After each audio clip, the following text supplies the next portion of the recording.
কলকাতা বিশ্ববিদ্যালয়ে 2024 সালে রাষ্ট্রবিজ্ঞান অনার্স সেক 2 পেপার নিয়ে আলোচনা করব। সেক 2 পেপারের যে সিলেবাসটা আছে, আন্ডারস্ট্যান্ডিং দ্য লিগাল সিস্টেম।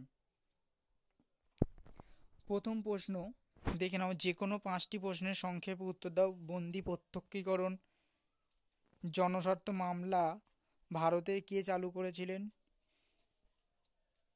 ভারতের লোক আদালত প্রথম কবে চালু হয়? প্রশাসনিক ট্রাইব্যুনাল কি?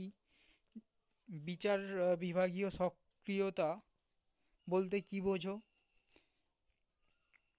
NALSA এর পুরো নাম কি? কত সালে নালসা প্রতিষ্ঠিত হয়? দলত্যাগ প্রতিরোধক আইনের যে কোনো দুটি মূল বিধান উল্লেখ করো। মহিলা আদালতের যে কোনো একটি ক্ষমতা উল্লেখ করো। মডিউল 1-এ যে প্রশ্নগুলি আছে সেটা দেখে নাও। ভারতের সুপ্রিম কোর্টের গঠন, ক্ষমতা ও কার্যাবলী আলোচনা করো। খ, জনস্বার্থ মামলা কি?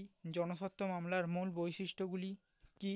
ভারতের জনপ্রিয় জনস্বার্থ মামলাগুলি উল্লেখ করে জনস্বার্থ মামলার গুরুত্ব আলোচনা করো। 3-এর দাগে যে কোনো একটি প্রশ্নের উত্তর দাও 500 শব্দের মধ্যে। অধস্তন আদালত বলতে কি বোঝায়? ভারতের অধস্তন আদালতের শ্রেণীবিন্যাস কী কী? অধস্তন আদালতের কাঠামো ও এখতিয়ারের বিষয়গুলি সংক্ষিপ্তভাবে আলোচনা করো।